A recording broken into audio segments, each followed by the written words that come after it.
היי, פעם היה הרבה יותר פשוט ללמוד אנגלית. הייתה כיתה, הייתה מורה, והיו ספרים.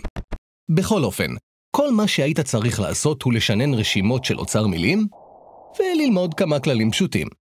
present simple, present progressive, future, past simple, past progressive, present perfect, progressive, past perfect, progressive.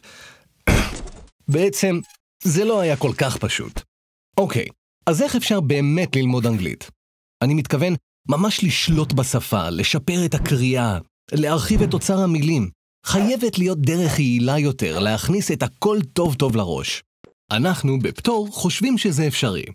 פטור הוא אתר אינטרנט ללימוד אנגלית, ובפרט לימוד אנגלית לקראת המבחן הפסיכומטרי ומבחנים אמיר ואמירם. אז איך זה עובד? הלימוד בפטור מותאם אישית לכל משתמש והוא הרבה יותר דינמי.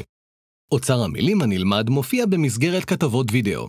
לאחר מכן, המילים מופיעות שוב בכיתי קריאה, במשחקים ובמבחנים לדוגמה, מה שהופך את הלימוד להרבה יותר אפקטיבי.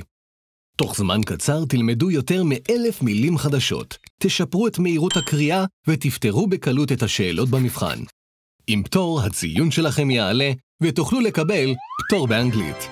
ptor.co.il. ככה לומדים היום אנגלית.